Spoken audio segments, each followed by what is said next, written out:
bring any issues that you are experiencing at schools back to the schools.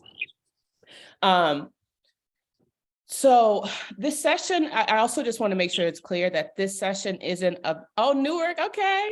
I love Newark.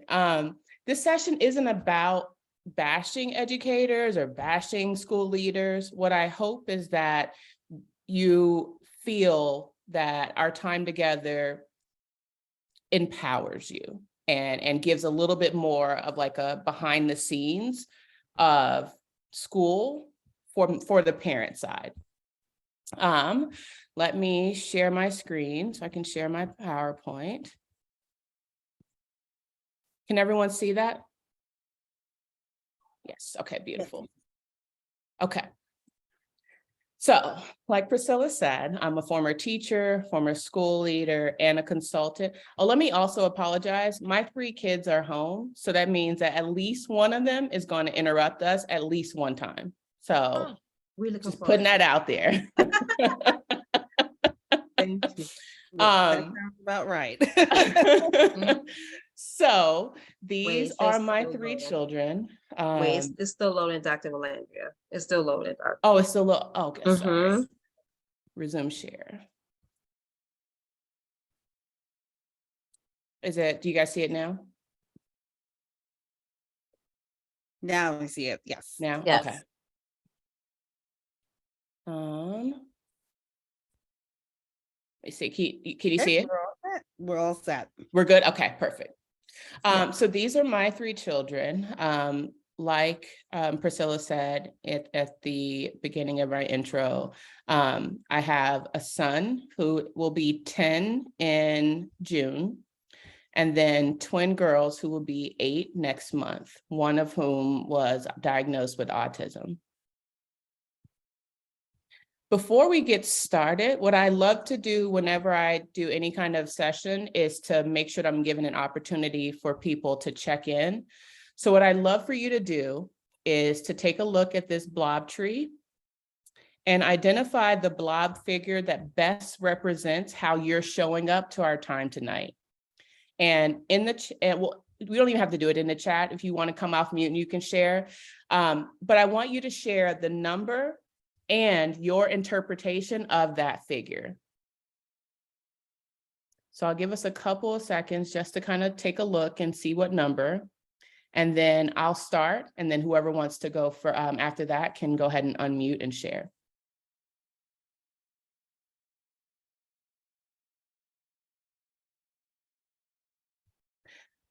I am going to start by saying that I feel like I'm right now at a number 10. And I say I'm a 10 because the number 10 to me is smiling. He has his arms are open. He's not yet at 20, right? Like we're not on top of the world yet, but I feel like I'm in a good place. And so that's why I say that I'm showing up tonight at a number 10. Who wants to go next? I could see everyone in the chat. Somebody put 17. Wait, 14 is the first one. Would you like 14? To share?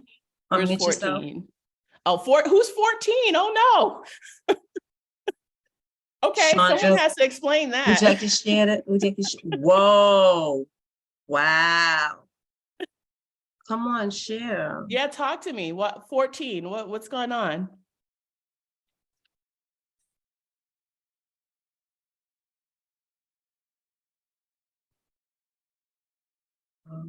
Miss Cap 5.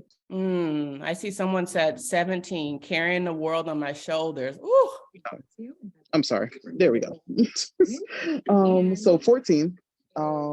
That's definitely me. I feel like I'm free falling into an already damaged system. I have 2 children. I'm currently in Mount Vernon, New York, and our district it's a struggle. You have people who are constantly complaining about the structure that we're in. But at the same time, when you introduce people who have an outside view, because I didn't grow up here, I wasn't raised here, I did for a short time, did attend school here, and it was a terrible experience, which makes me so passionate about making a difference. But Yeah. you have the constant complaint, but when you try to give a different opinion, if you're not from here, you're not from the inner circle, no one wants to hear you, no one wants to acknowledge, and it's such a tight dysfunctional unit. And I'm struggling because I have children who are amazing at school. They love going, but they deserve better. Mm. And so do all the other children in this district. So volunteering from day one and trying to give a difference and make a difference with an entire system that is just built to push against you, Yeah. it's exhausting. Yeah, agreed. Oh, thank you.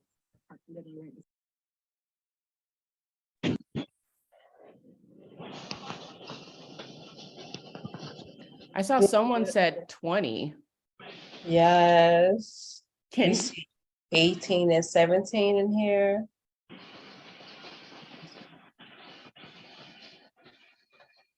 I get a couple more people to share what their number is and why they're interpreting it that way? Hello. It is dangerous to hold the doors open when the train is at the station. Please be You can unmute stay yourself, back please, from the Mom. door. Unmute yourself and speak, please. Well, I can actually separate. I put 19. And the reason why I picked 19, 19. Okay.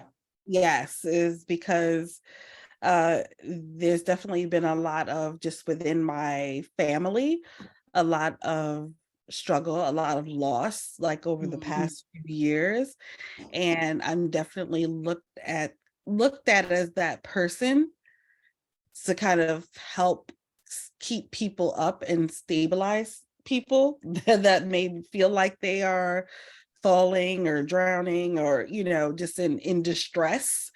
But at the same time, so I feel like I'm reaching out a lot of time to help pull people up, but then also out on the limb my own self. Yeah. Mm. Yeah.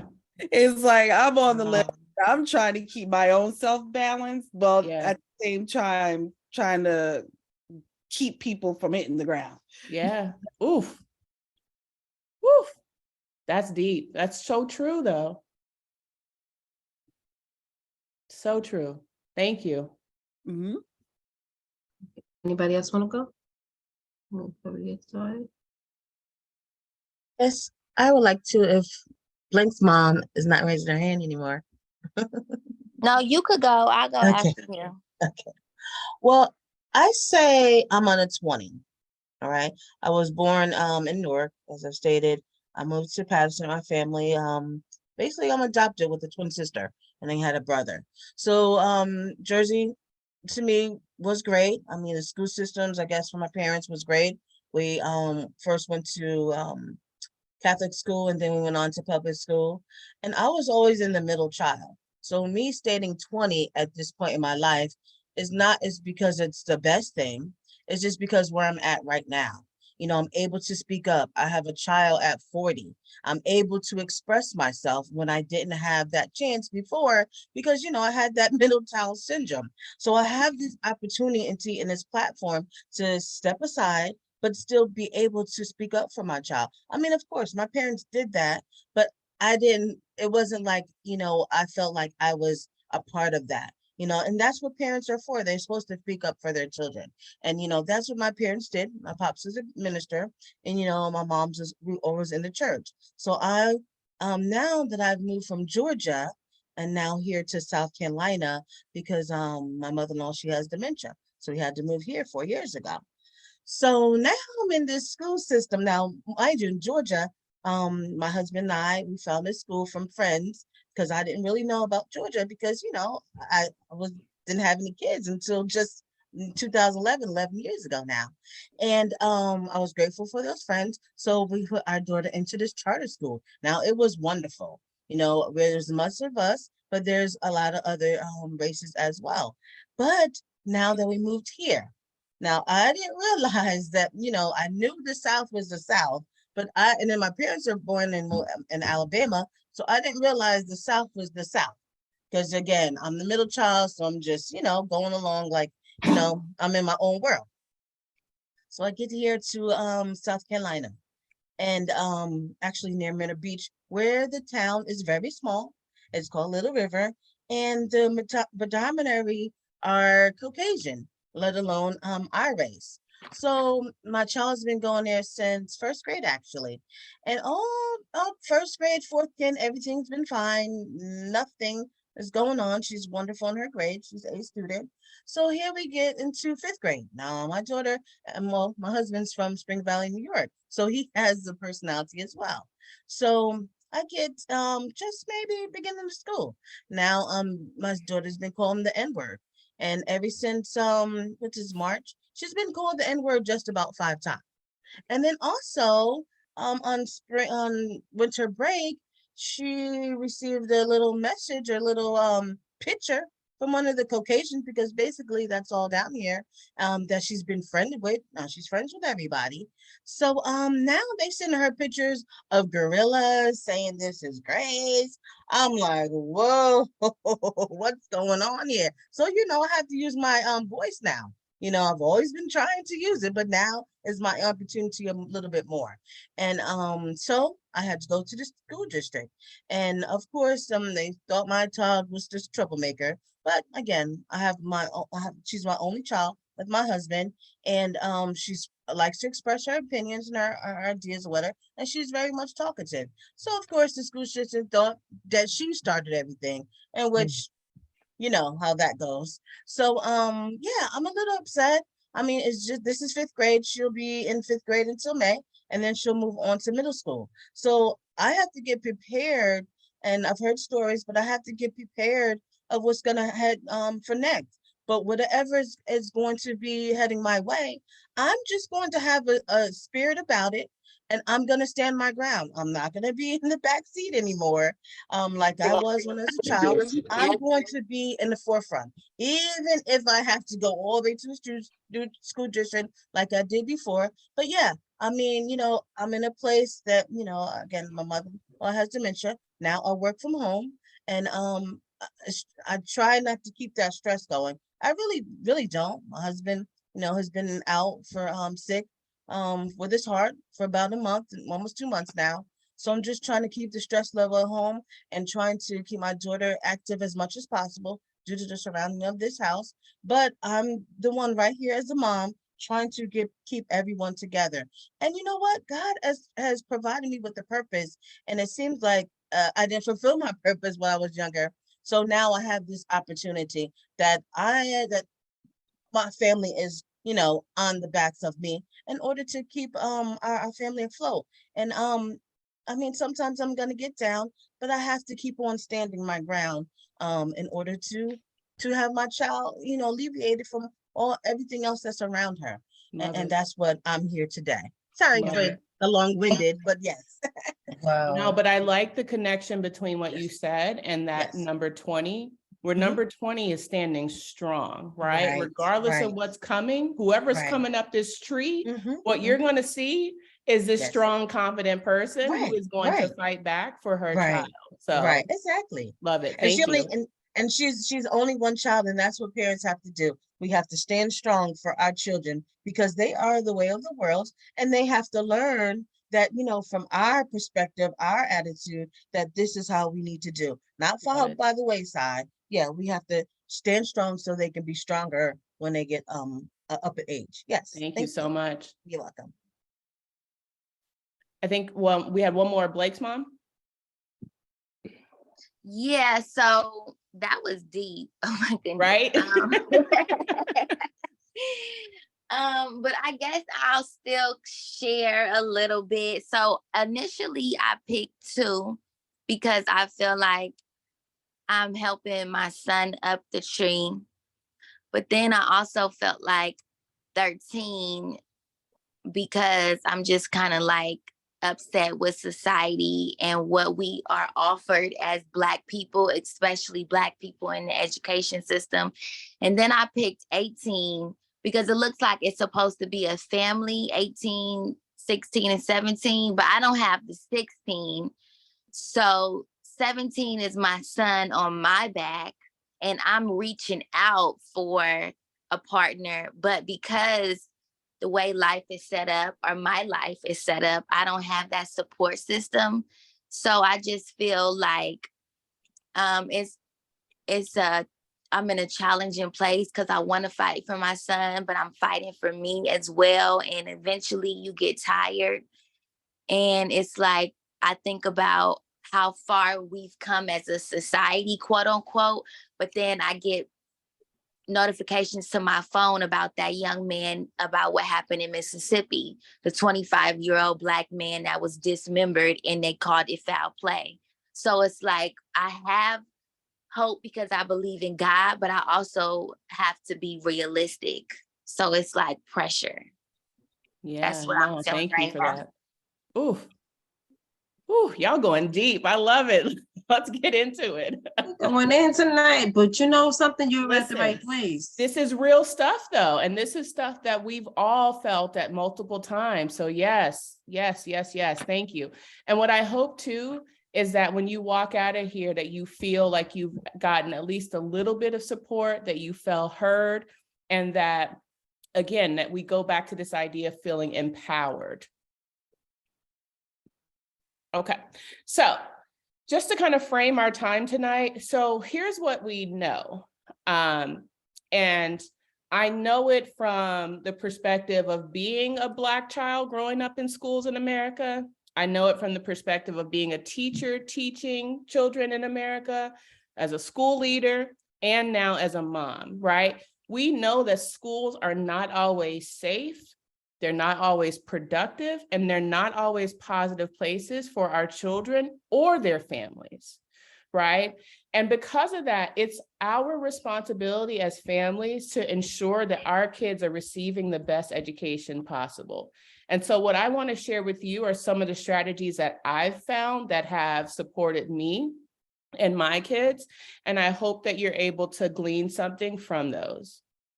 Oh, and I just want to add too that this picture, I don't know if you guys heard of this story, but I wrote about her in my dissertation. Her name was Izzy Tishner. She was a 10-year-old Black child in Utah with autism who, after years of bullying, ended up going home one day and hanging herself. And this story, it hurt my heart, right, to hear. Because I was at one point a Black child going to school in Manhattan, Kansas. So I understood intimately the troubles and the things that she had to go through.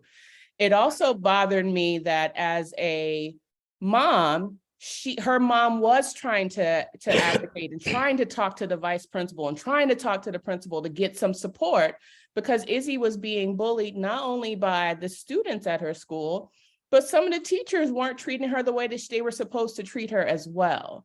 It also hurt my heart because I have a child with autism. I know how sensitive she is. I know how much she takes things to heart. And so I was able to put myself in her position and in the position of her mom, and I cried, right? And so the things that we're talking about tonight, I'm not talking about them because they're nice to talk about. I'm talking about them because these are life and death decisions that are happening that, that's impacting our kids in a way that's not acceptable ever.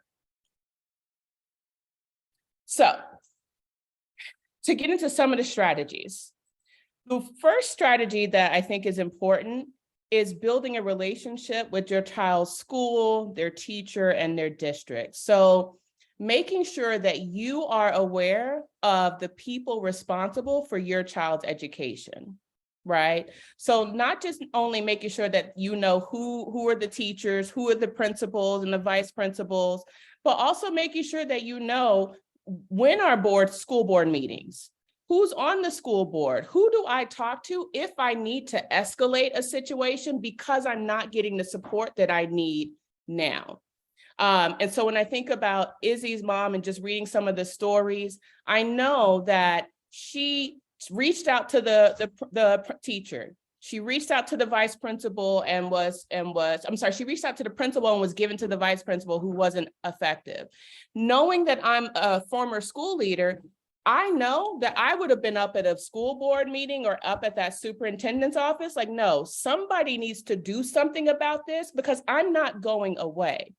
But making sure that you know who those people are, so that God forbid it does needs to escalate, you know exactly where I'm going and who I need to talk to make sure that something gets done about the things that I'm talking to you about. The second thing is making sure that your child has both time and opportunities to read and build their critical thinking. Now, this strategy, as far as supporting our kids, is because as a school leader and as an educator, I know that a lot of times in our schools, and this is elementary, this is middle school, this is high school, kids aren't really given the opportunity to read and build those critical thinking skills. So if a class is 45, 50 minutes long, most of that time is not going to be given for children to just sit back and read and actually practice some of the skills and strategies that we've been talking about. And so as parents, it becomes our responsibility to make sure that they do have that time. And what that looks like and has looked like for me is, doing things like setting the closed captioning on the TV so that my kids are not just sitting there watching TV, but you're also reading, or taking them to the library and giving them an opportunity to pick out books that are going to be interesting to them so that I can give them that opportunity to read something that they're into. It's also looked like, I'm sorry, I have so much noise going on in the background, but it also looks like getting audio books if they need it, and if that's something that's going to be interesting to them. It's also, for me, looked like giving my kids boundaries. So yeah, you can have your iPad, but not until you've read for X number of minutes. But giving them those multiple opportunities to actually just sit down and get deep into a book so that we're advancing their critical reading skills during this critical time of their learning. A third strategy has looked like obtaining resources and support for your child if you suspect a problem. I told you guys that we lived in New Jersey for a little bit, and the town that we lived in New Jersey had free pre-K for 3- and 4-year-olds. And my son had been diagnosed with a speech delay when he was around 2 years old. And so when he went to this pre-K3 school, I already knew that he needed speech. I also know too that because he, A, is a Black boy, and B, is taller and bigger than a lot of kids, that it was so vital that he had communication skills so that he would be able to communicate with students and not be looked at as being aggressive or looked at as being someone that didn't use his words. And so when I went to the school to get support and get some more resources for him, I'm having his meeting. And in the meeting, and mind you, at this point, I had been in education for over 10 years. I'd been a former principal, all of that. And in this meeting, I felt like I was being talked at and not talked to. And it was so frustrating because here I am trying to explain to you guys why this is so important. And instead, what I'm getting is just getting shut down and looked at as if the problems that I'm trying to tell you about are not real problems. But I also know that if he doesn't get this support, what's going to happen is he's going to be suspended. He's going to be in detentions and in trouble and labeled as being the quote unquote bad kid because he can't communicate his needs. And so after that meeting that I had with the child study team, I actually left that meeting and went into the hallway and cried in the arms of the social worker because I was so frustrated by the lack of listening, by the lack of feeling like I had an advocate for my child at school. And as hard as it was, I was not about to give up, right? And so I continued, I recognized that it wasn't going to happen at the school. So I continued to get him resources and speech and all of that outside of that. But just going through that experience was enough to just break my heart. So this idea of one of the ways that we need to support our children is by obtaining resources for them if we think that there is any kind of an issue, if there's any kind of a problem, and not allowing school systems or individuals to kind of shut that off. Before I go on to the next one, any thoughts about that, those three?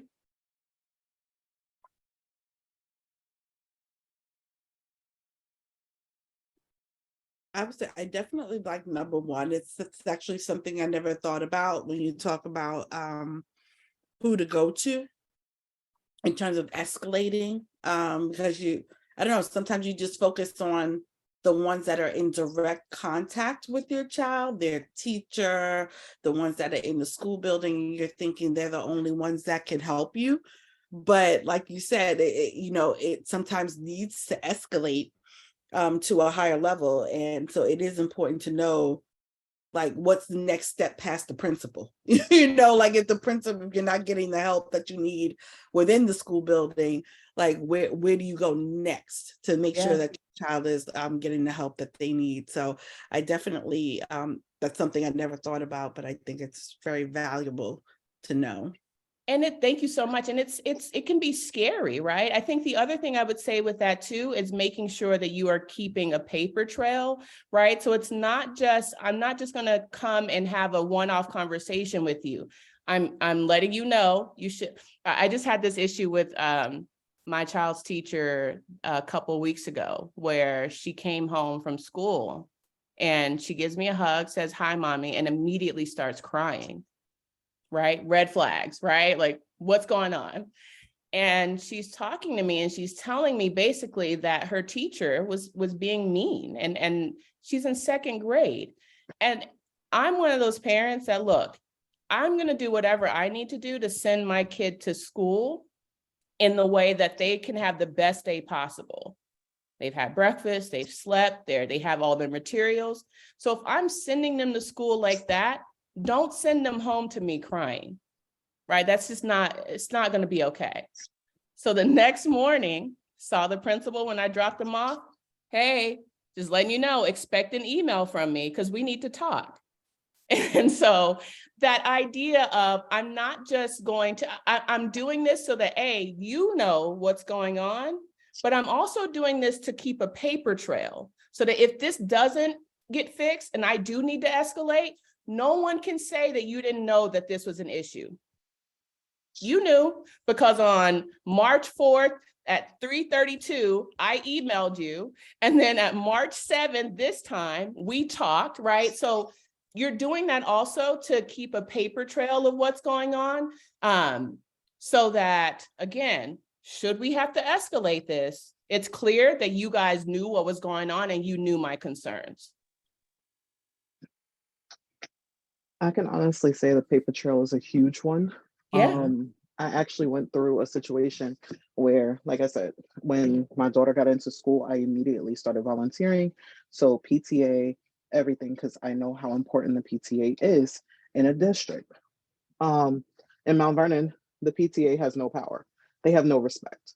They're an afterthought. And I didn't grow up that way because I grew up in Brooklyn. Our PTA was the center of our entire district. They were well respected. They were invited to everything by our superintendent and included on everything. When there was a situation with my daughter where this little boy was harassing her, hitting her, assaulting her on a regular basis for 3 months. And I brought it to I brought it to the principal. Well, I brought it to the principal and I was advised that the assistant principal handles these things. So I went to him. He did everything that he possibly could, to the point where he was ready to suspend this child because the principal didn't take the proper steps as far as like a DASA report, investigation, anything.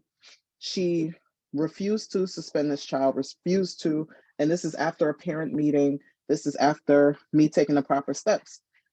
I was able to go back and link a paper trail based on text messages between the assistant principal and I, and was able to document every single incident in an email that went to the principal, that went to the parent liaison, that went to the district representative, because a lot of the time when you have, like we have a board of trustees, the board of trustees, they're each assigned to cover schools.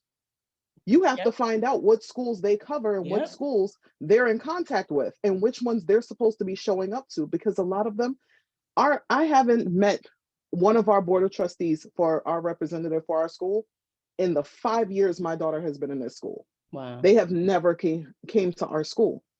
And as soon as I emailed everything that was going on, the principal told me, oh, I didn't know any of this was still going on. I thought it was, you know, handled at the parent meeting. So I when she sent back an email, she basically lied about the conversation that her and I had face to face about what came of that. And I wound up backtracking and saying, hey, didn't you tell the assistant principal when you were on conference that he was not allowed to suspend anyone until you gave approval? And then I sat there and tracked back everything. So she eventually had to fess up to everything, and it wound up looking negative on the school district.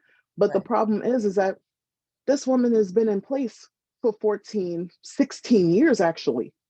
And when you talk to the parents, all of them have given up because all of them are working class. We are one of the highest working class community in our school, in the district. We have the highest amount of homeless and displaced children in our school. Our parents can't afford to take a day off to go talk to the district office and go file a complaint. And she takes advantage of that. And that's what she does. And it's been going on for 16 years. My brother is about to be 22. He went to that school. They did the exact same thing to my mother. I'm tired, and paper trail is crucial in everything. Don't have a conversation face to face. Send an email. Make sure you cover yourself because they will cover themselves. Yeah. And Chandra, in that case too, when we talk about obtaining resources and support, and I think this goes to, I'm not sure if it was Grace or Blake's mom, but this idea of being tired, you're not the only one. So how are we also using each other to support? How are we making sure that it's not just one parent who's sending an email, but I'm a representative of multiple parents who are feeling this way? Right. And we're tired, right? So it's also, we're also escalating it in that case, and also getting that support that we need from one another. Right. And that's so true. I think the principals know what's going on. They just don't want to address it. I mean, just like the young lady said, the principal, oh, she doesn't know this. Yes, I've been to the principal office. I know her pretty well. And yes, she blatantly says, oh, I didn't know any of these N words was going around. I said, yes. Yeah, I've been trying to contact you as well. And then no, the assistant principal wants to contact me. So yeah, they do not want to address it. And she especially said that we was in the office with the representative from the school board after all these shenanigans here. So yeah, the principals don't want to be accountable for anything, you know. And I told her, listen, I've been coming to this school since first grade. And yeah, I'm really advocate for my child.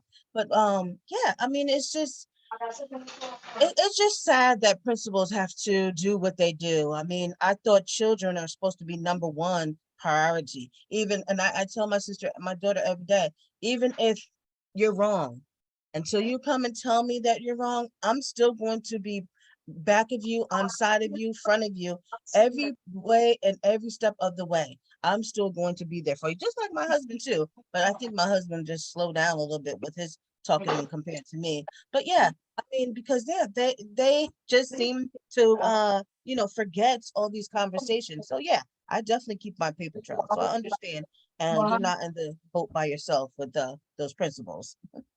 Thank you. Blake, I hate calling you Blake's mom. It's fine. Okay. But I saw saw your hand up. So I don't want to be, I really find negativity to be like draining and daunting. So I don't want to be negative, but maybe you guys can help me see, the silver lining. I firmly believe like systems, it's like, excuse my language, shit rolls downhill. So although you have a paper trail in place, although you can go to your assembly person, all these people, they know what's going on in these schools. They, believe it or not, even without you saying anything, they are aware because they kids don't go there, and it's a reason why. It's not just by happenstance. So it's like, it feels good in the moment. I have all these documents and I say that I've been fighting for my child, but in reality, like, what does it change? Because this, listening to the young lady's story, she said in Mount Vernon, her brother is 22. They did the same thing to her mom. We're talking about generations at this point. And I'm sure we're not the only, it's 17 of us in here. I'm sure we're not the only ones that are having problems with school districts and fighting for our child. So it's like, in reality, what can we really do? Like, I don't know what we can really do. Can I say something real quick? Yeah, of Because course. parents that are, you're sitting here and your voice and everything, we're going to tell you right now, there is power in numbers, right? Because you're Black, because you're low income, no, that doesn't mean anything. As soon as you take your children out that school and there's a bunch of parents removing children from a certain school and say, you know what, we're going to come together, get some kind of conglomerate going on, and we're going to homeschool our own children because we're tired of this. Oh, best believe they're going to change something around. Okay? Because they don't want to lose them dollars. I think that I'm is the sure best each parent solution. is, yes, if our Black parents can come together and just some kind of way, just form some type of system in place, like our own, I should say, community or our own set of resources where we can say, you know what, we're not going to take this. Yeah, We're I going to do think better, or we're going to take our children out of the schools. I think that's a powerful solution. But we all have to believe that we're capable of doing that. Well, But you are. and I would say too, that from the principal perspective, right? And I always try to treat every single child and family as if that were my child, right? But that's not the approach that everyone has. But what Can I you come to will Mount say, Vernon? Can you come to Mount Vernon? I could borrow you for a long time. There's so much to do here. But here's what I will say is that idea, what's the saying about the squeaky wheel, right? So if you don't feel like you're getting traction, are there other parents that you can join with that would say that? So it's not just, again, it's not just coming from me. Here are 50 parents that have said the same thing, that their kids have been called the N-word or their kids have been, right? And what that does is it brings attention in a way that a lot of these school districts and schools and school leaders don't want, right? So again, but what I've noticed and what I've experienced my own self is it's uncomfortable. It doesn't feel good to have those conversations or to talk to a parent and be like, are you having the same experience? Would you want to join a Zoom and like, let's talk about this and figure out what have you done? What have I done? What should we as a collective do together? But that is how changes are made, right? We see it happening in so many schools now where parents are getting together and saying, nope, don't teach that to my kid. And here are X number of parents that are saying that. So that is something that we can do and should be doing as well, especially if you're not seeing the changes that you need to see happen for your child. How are you getting a collective power together? How are you getting support, not just from your family, your child, but from others who are experiencing and feeling the same exact way? Can I touch on that? Please. So we had a school board meeting day before yesterday, and I wasn't able to attend because I was working, but they had a school board meeting. This year is an election year for our school board. We have 5 spots open out of 9. So a lot of people are coming out, a lot of people are, running because of the fact that basically everyone feels that our board president basically picked her board and stacked the deck so that her board would be picked and chased off everyone else. The problem right now is that we have strength in numbers. The numbers are showing up. The numbers are reporting to the school board meeting. They actually went so far as to move public forum from the beginning of the meeting to the end of the meeting. So they didn't start public forum for the community to speak until almost 10 o'clock at night, mainly to discourage people from actually reporting and giving, their testimony as to what's going on in the district.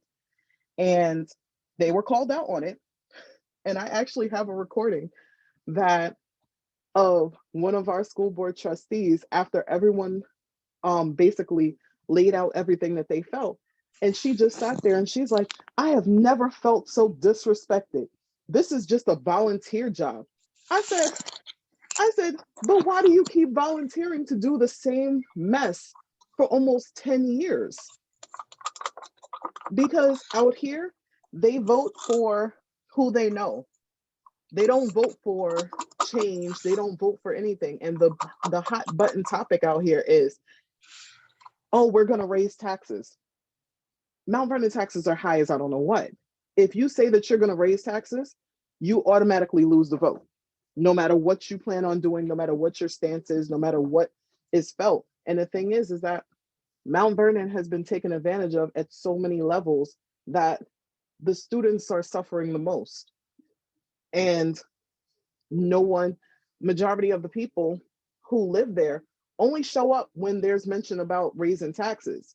But the rest of them, they pulled, just like the young lady said, they pulled their kids out of this district. I can honestly say we have 9 trustees, and I can guarantee you only 2 of them have grandchildren, not children, grandchildren that are in the district. The rest of them have actively pulled their children and grandchildren out of this district multiple times because of how lackluster the education system is. My daughter is in 3rd grade. Her teacher sat there on the very first parent-teacher conference and said to my husband, Amber is going to do amazing things. She is just not going to do them here. And it's heartbreaking because where do I go from there? She's already on the honor roll. She's already in the gifted and talented program. And even that's not challenging her enough. I'm lost now. I'm literally lost. My pick from the blob is absolutely accurate. I don't know what to do. There is no branch for me to grab onto. I am lost and free falling right now. Yeah, no, I hear that. And I would say we haven't found the branch yet. Right? Yes. Yet. Because we're going to find it. This your baby we're talking, you're going to find it. Yes. But no, thank you for sharing that. That's deep. That's true. You're not alone at all. Okay, I'm sorry, just for the sake of time, I'm going to keep going. And then there is going to be an opportunity for us to get together and to talk in small groups. So other strategies for supporting our kids. So as adults, it's our job to be a detective of behavior. So what's at the root of a child's behavior? So this idea that when our kids are dealing with things, how are we getting to the bottom of it? How are we creating the space for them to be able to share and talk with us? How are we creating the opportunities for them to feel like the things, because we can't be at the schools with them all day, every day, as much as we want to be, right? So how are we giving them the space and the opportunity to share with us that things are going on that are either not what we're expecting or that are hurting them, whether that's bullying, whether that's being called names, whether that's not being challenged enough, right? How are we giving them the space and opportunity to share that with us so that we can then follow up and bring that to whoever needs to know so that some things change? Another strategy is around creating routines to help our kids to know what to expect before and after school. Those routines give us safety. Those routines allow us to be able to notice when something is off, right? It gives us an opportunity to say, wait, hold on, this is what we normally do, and you did something different. So now as an adult, I need to go back and be a detective of behavior. What happened? What's changed? Why is this not going the way that we usually go? So that then I can, again, address it and be able to deal with it. We can't deal with things if we don't know that they're happening. With the little girl that I told you guys about earlier in our session, Izzy, one of the things that happened with her that let her family know that something was off was that one day they saw her trying to take a Febreze bottle to school. And they're like, why are you taking a Febreze bottle to school? And she said that it was because the kids in her classroom had told her that she stinks, and the teacher had made her move away from everyone else, right? And so this idea that mom and dad were able to see, wait, something's off with this routine. You don't normally do this. Let me figure out and ask what's going on. Who knows how long that had been happening before they saw it, if they hadn't seen it. What do you know what I mean? And so this idea of how are we creating these routines so that we're creating this safety so that when something's off, we can figure out, okay, what's going on? And now who do I need to go and address to make sure that this is not continuing to happen? And then finally, helping your child to advocate and affirm themselves. Again, we're not with our kids all the time, but how are we making sure that they know that they should be advocating for themselves? How are we affirming them consistently so that when they're experiencing things at school that are not affirming them, that they know that this doesn't feel right? Right? This isn't how I'm supposed to be treated because my family told me X, and now you're telling me there's something off. So how are we continuing to make sure that we're helping our kids to advocate for themselves and affirming themselves so that when they're in these spaces that are not always safe for them, they're not internalizing that and then feeling negative about themselves.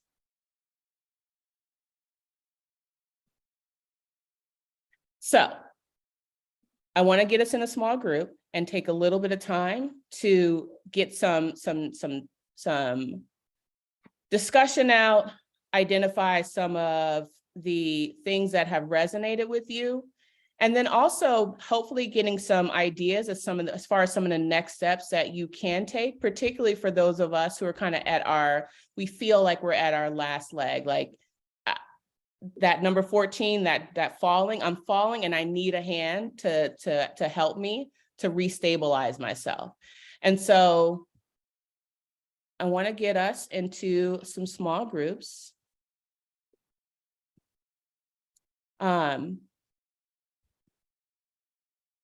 I'm going to automatically assign some breakout rooms. But what I want you to think about when you're in these rooms is what strategy, if any, resonated with you. And mainly, like, what are you taking away? What questions do you still have? What support do you need? What can you take away from our time together so far? Questions about that?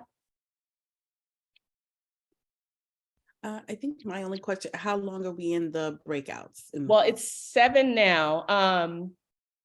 Let's do 10 minutes so that we have a good 15 minutes or so for some Q&A. Okay. Does that work? That sounds good to me. Okay.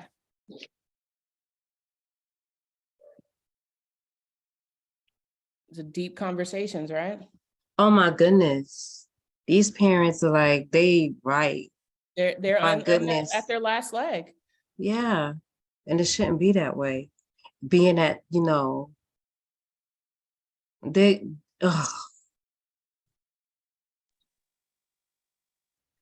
But I hope that the one thing that's coming across is this idea of, if you don't feel like you're getting enough traction yourself, then let's gather some reinforcements, right? Like, let's 'Cause find other it's in their like-minded community. people.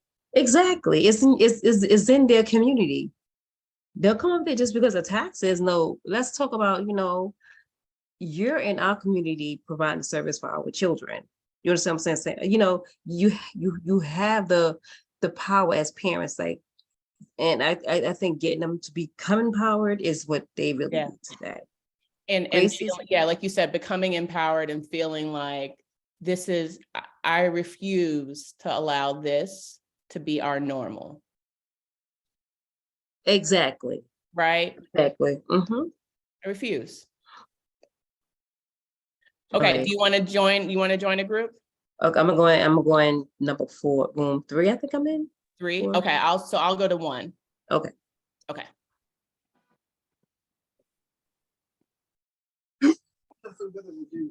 Okay. Sorry, we were That just break room pullout is so rude. It gives you the countdown. right. Even with the countdown, though, I was in the middle of talking, so I understand. But let me say this too to everyone. And I was just saying this to Sarita, because one of the things that happens, I knew and know now that as a school leader, that if I wanted to, there were certain people that I could bully if I wanted to. Yeah, right. Right. Certain Right. people that I could make you feel uncomfortable about Right. being up there, so that you stop coming, so that you Right. stop reaching out, so that you Mhm. don't escalate it. Mhm. Don't let them do that to you. Right. And if you don't feel like you have the capacity to do it, Mhm. find somebody else. Find Mhm. someone at the school who loves your child, who will advocate for your child. Find Mhm. someone in the community. There are Mhm. parent groups all over. Mhm. Find someone at the Department of Ed. What? Mhm. Mhm. Reach out. Right. Stop feeling like you have to accept this. You Mhm. don't. Right. They are getting paid to do a job. Right. So one of the things that one of the people in my small breakout room said was that when she was talking with the principal was like, well, I've already talked to you about this for 15 minutes. So So what does that basically, mean? that's basically, Right? you're right. They're bullying So us. rude. Like, So They're don't, bullying us. and I'm saying this to you because I know from that perspective, right? I know from the perspective of a former teacher and a principal, right? Mhm. And I know it from the perspective of a parent who allowed myself to get bullied in that meeting. Right. And when I Right. look at it now and I look back, if I were in that meeting now, you're not meeting the same Rolandria Justice. Not at all. Right. You're not. Right. Ma'am, this is my child. Mhm. Right? So you're going to listen. I don't care how long it takes. You're going to listen. Right. Because we need to have this conversation. But Yes. what I hope that you feel is empowered. And if you don't have the capacity right now to do it because there's so much going on, if you don't feel like you're capable of doing it because you feel like, oh, these people have all these degrees then find someone else who will be there with you, who can support you. And if that person is another parent, if that person is a teacher or a social worker, if that person is, again, in the Department of Ed, like, do whatever you need to do to make people understand that this is my child and this is not going to be a situation like Izzy. It's not. You're not going to have my child coming home feeling like shit. Sorry, excuse me. You're not going to have my child coming home feeling bad because of how you're treating them. No, ma'am. So that's what I want you feeling. That's what I want you understanding, that you have way more power than you believe you do, and that you've been led to believe that you do. Right? So how are we using it? How are we finding those advocates? How are we looking for the support that we need so that we don't feel like it's us against the world. It's all of us, right? And I'm one of those people that really feels like, particularly in low income Black and brown communities, our schools are not going to get better until we, particularly Black women and Black moms, start to say enough is enough. So speaking in our group, so we got really down to the nitty gritty in regards to it. Lisa, I was just telling our group that Lisa gave me a terrible, amazing idea, and I would love to share it with everyone. Please, yo, please. So, because of the fact that it's hard to get in contact with our parents, I did 2 years as PTA president at our school, and it's almost impossible to get in contact with our parents. I honestly did better getting in contact with them as a secretary for the PTA rather than for the president, because at that point they were used to seeing me there every day. They were used to seeing me active. They knew, that's how they associate me. At this point, our principal has basically gotten rid of our PTA. She has handpicked a PTA board that she wants in place, because prior to me and prior to the PTA president before me, she was using the PTA as a spare account for her spending habits in the school, to the point where she was actually using PTA funds to fund an after school program that she picked. So the idea that I have, because it's so hard to get in contact with our parents, I want to reach out to our parents by, us at drop off, us, picking up. I am going to create almost like business cards that say, do you want change at Graham? Do you want change at this school? Do you have grievances, questions that have gone unanswered at the school level and you don't know how high you can go or who to go to after the school? Contact this email. Send out this simple email. I'm going to create an email specifically for this issue. And then once we get all of those grievances, all of those questions, all of those concerns, because it's ongoing, and I know it's a district issue, because like we were discussing, the lack of support for special education.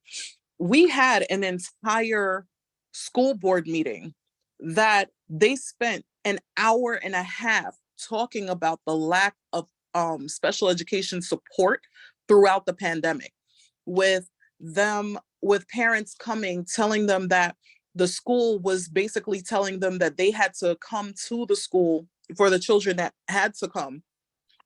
They told them that they had to bring a change of clothes every day because they didn't have a male special education assistant to toilet this child. So you were calling parents out of work almost every day just to make sure that this child had a change of clothes. And it was ongoing. It was ridiculous listening to, oh, well, we don't have enough teachers to teach all of our special education. We don't have the support to truly support our special education students. So then what exactly are you doing for them? What did you do for them or to them for the past 2 years? So I would honestly like to do it for all the schools, because we do have 17 schools in a very, very, very small district. But I want to start at my school. Yeah. My daughter is a Girl Scout.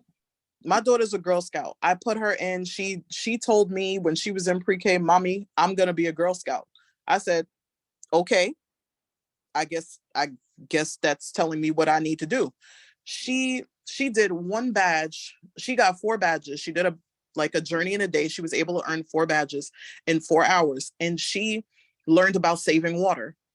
And she came to me with this brilliant idea because she noticed her school. She noticed that I see my fellow students go to the bottle fill station and they fill up their bottles and they just pour the water out.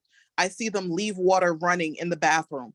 So she wanted to create a campaign of water saving posters around her school. She brought it to her principal. I told her, bring it to your principal, present it to her, and maybe you and your friends can get together and do that.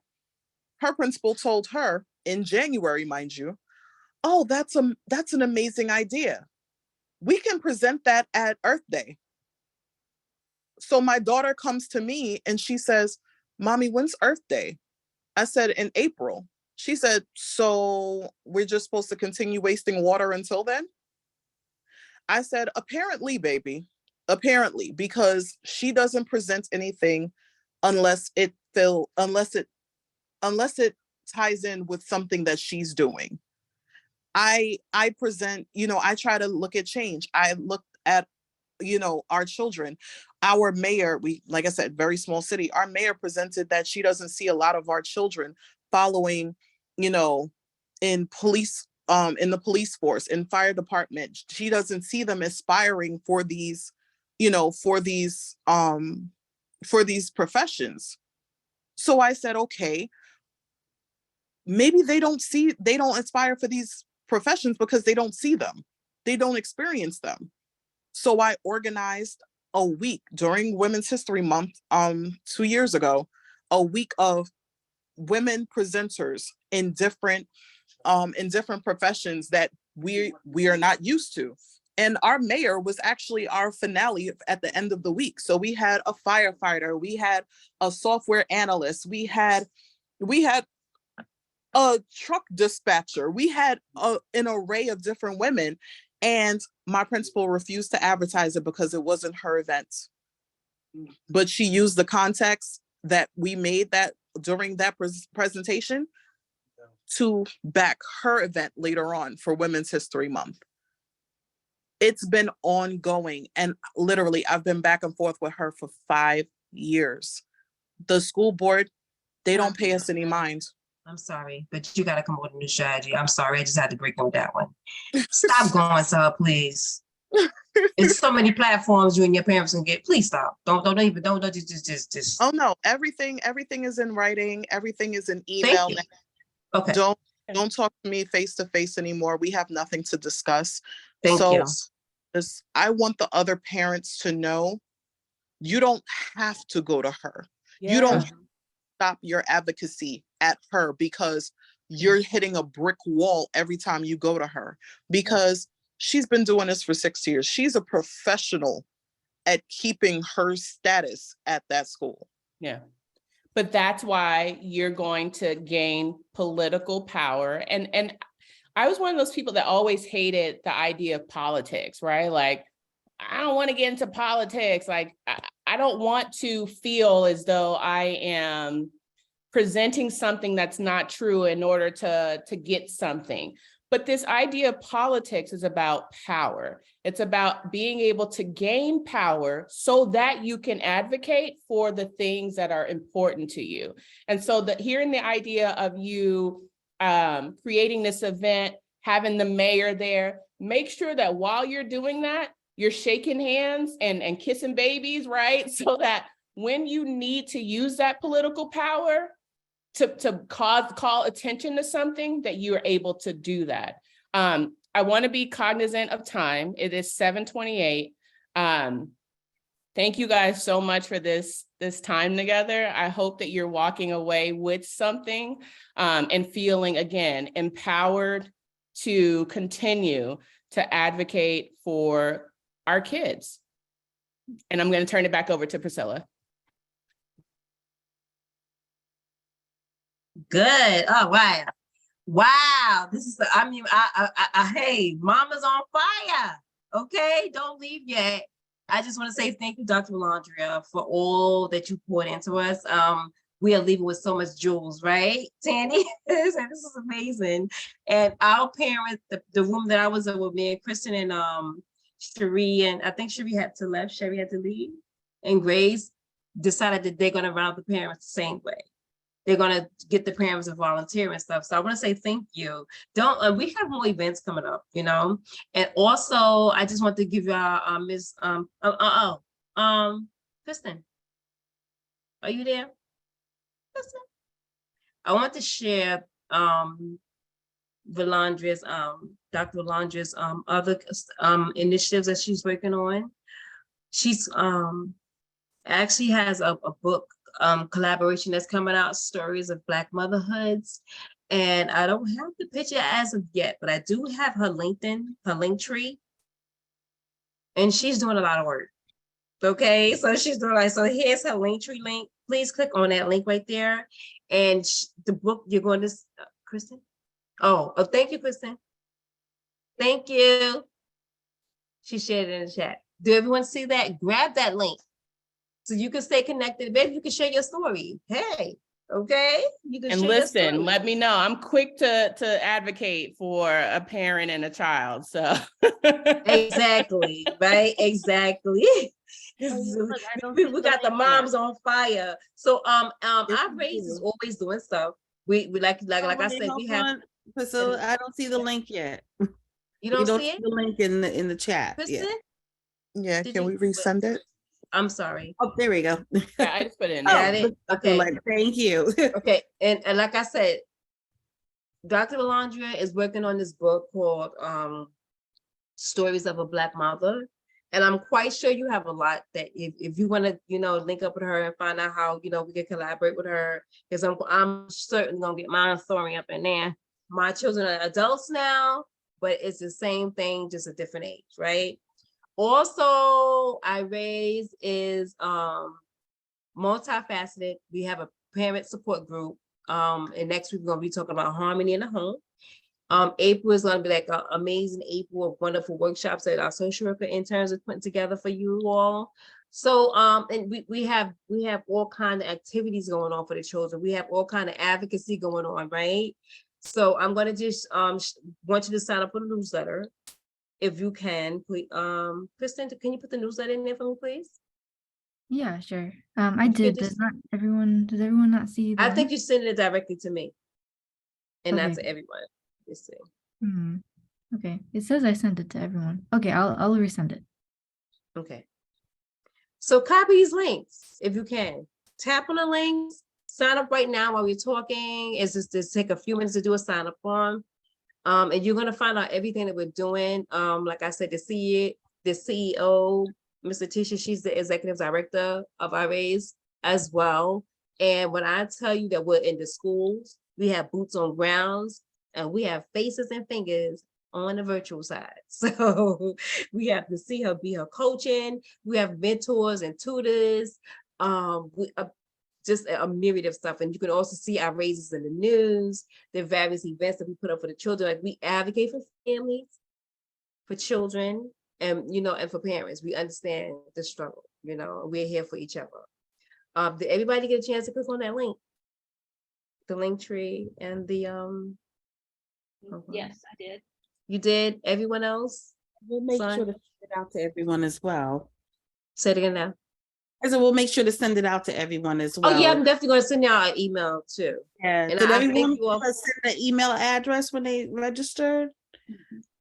Yeah. Okay. Everyone had an Yeah, I email. did. Yes, everyone did.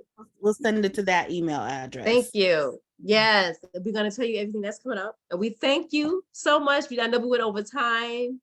This was like such a so I hope everybody got something they can share, they can take home and start getting activated. Okay.